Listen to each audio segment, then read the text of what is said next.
12 katangian ng mga taong determinado. Anong matutunan natin sa kanila? Yan ang pag-uusapan natin sa video ito. Alam ko na may layunin o goal ka sa buhay. Pero ano na ngayon? Ang susunod mong hakbang ay gawin mo na ang mga goal mo. Pero hindi mo ito makukuha kagad. Okay? Maraming hamon na haharapin mo. May mga social gathering na hindi mo mapupuntahan. May mga gala sa weekend na hindi mo mapaglaanan ng oras. At marami pang bagay na kailangan mong baliwalain para lang sa goal mo. Ganyan kahirap kapag may goal ka. Ang tanong, kaya mo ba? Kaya mo bang isakripisyo ang ibang bagay para lang sa goal mo? Kayanin mo. Okay? Hindi naman imposibleng magtagumpay. Marami na nga ang nagtagumpay kahit mas marami pa silang pagsubok kaysa sa atin. Pero paano nalampasan ng ibang tao ang kanilang mga hadlang?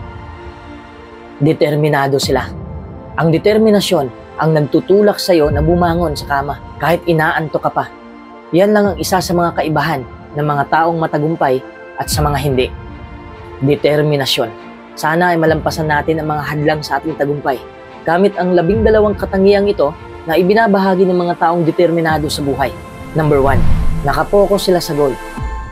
Kung nakapokus sila sa kanilang goal, dapat tayo rin. Araw-araw, may mga gawain tayo na dapat tapusin.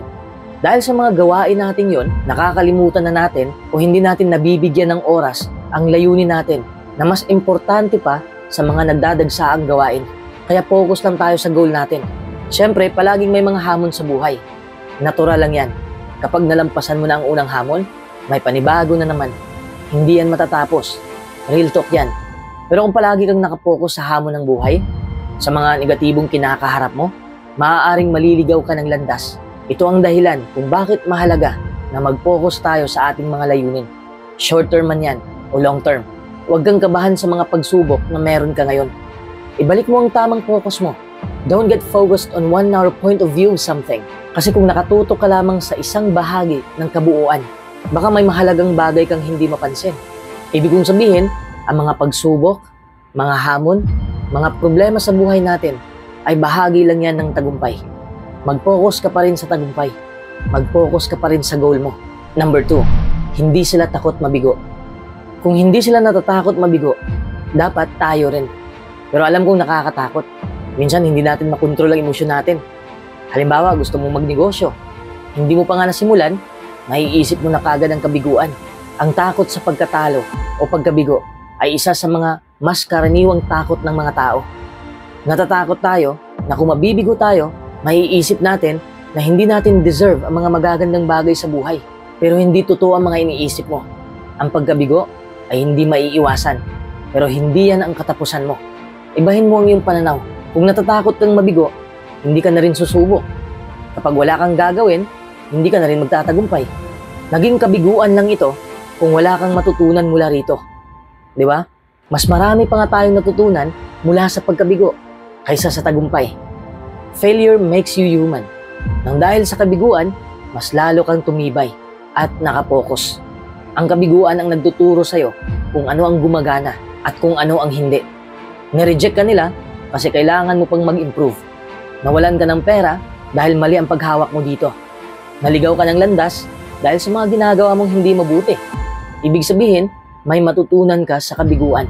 Number 3, hindi nila ikinumpara ang buhay nila sa iba.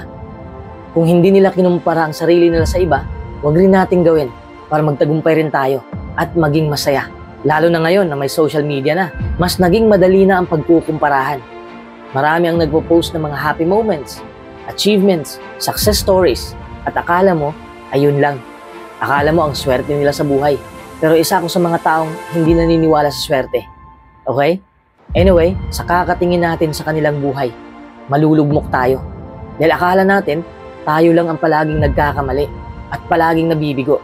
Ang progreso sa buhay ay hindi naman nasusukat kung sino ang nasa tuktok, kundi laban ito sa sarili mo. Ibig sabihin, higitan mo ang iyong kahapon. Ano man ang iyong hangarin, palaging merong isang tao sa mundo na mas matalino pa sa'yo, mas mabilis, o mas may kasanayan kaysa sa'yo. Ang pag-iwas sa pagkukumpara ay nangangahulugang pag-iwas sa walang katapusang pagkadismaya. Number 4, nakapokus sila sa mga bagay na kaya nilang kontrolin. Ganon din ang gawin natin. Ang panahon, ang iyong paligid, ang asal ng kapitbahay mo, o ang opinyon ng mga tao, lalo na sa mga taong hindi mo kilala, lahat ng yan ay hindi mo makukontrol. Nagsasayang ka lang ng oras kung pilit mong kontrolin ang mga bagay na hindi mo makukontrol. Kahit anong gawin mo, may darating na bagyo. Kahit anong gawin mo, may toxic pa rin kapitbahay. Kahit anong gawin mo, may masasabi pa rin sila sa'yo. Ang isang taong may mataas na determinasyon ay nauunawaan nila na ang tanging bagay na dapat pagtuunan ng pansin ay ang mga bagay na kaya nilang kontrolin. Nakapokus sila sa kanilang effort, sa mga salitang binibigkas nila, sa kanilang pananaw sa mga pangyayari, at ang kanilang kilos.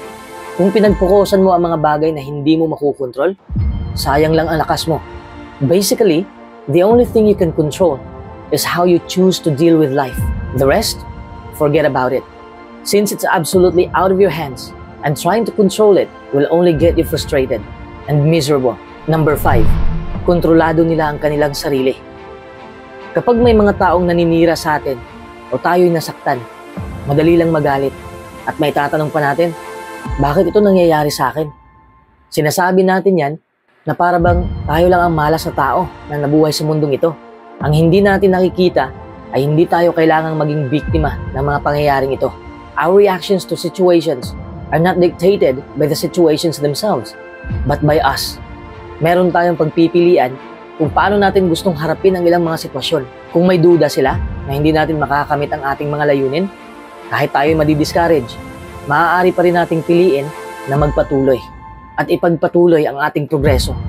Ang mga taong may mataas na determinasyon ay binabalanse nila ang kanilang nararamdaman upang palakasin ang kanilang pagnanais na magpatuloy. Number 6, ginagawa nila ito para sa sarili nila. Ibig kong sabihin, hindi nila ginagawa ang goal nila para magpa-impress. Madalas tayong naapektuhan sa opinyon ng iba. Ang kanilang mga pagdududa sa ating kakayahan ay nagiging hadlang sa ating isipan at pumipigil sa atin na sundan ang ating passion.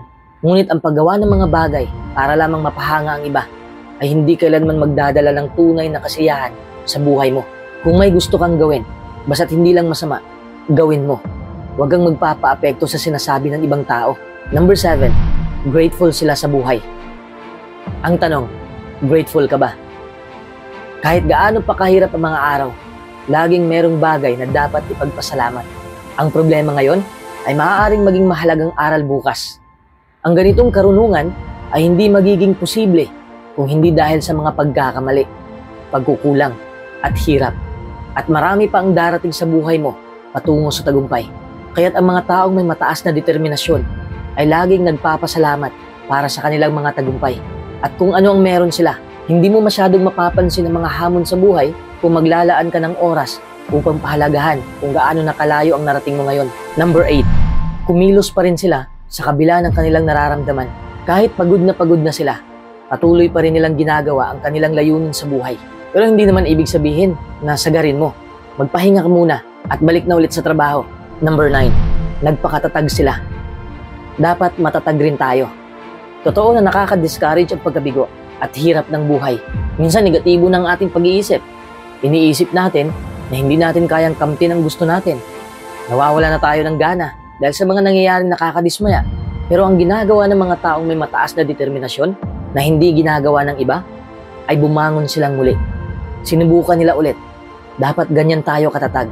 Basta tayo nabubuhay at humihinga pa, may pagkakataon pa tayo na makamit ang tagumpay. Natural lang na magkakaproblema tayo, magdurusa at makaka-recover na naman. You get the good and the bad as a package. Unfortunately, some folks will have more than others to deal with. Over my lifetime, I've tried to think positively. When it was hard, just getting by one day at a time. Don't allow yourself to fester. Look to the freedom of the heart. It needs to be learned at first. We learn the most by experience. We need courage and kindness to ourselves. Number 10, hindi sila nagdadahilan. Ito ang napapansin natin sa ating sarili, di ba? Kapag may nangyayaring hindi natin gusto, hindi natin kayang tanggapin. Idadaan muna natin sa pagdadahilan at paninisi. We don't take responsibility. Maaaring maraming dahilan kung bakit wala kang progreso sa iyong mga layunin. Minsan nawawala ang motibasyon mo. Minsan mawawalan ka ng gana dahil sa tagal ng proseso. Wala ka pang sapat na kasanayan.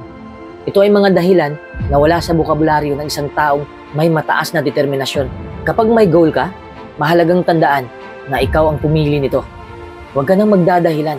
A highly determined person doesn't blame others for imposing such an impossible goal on them.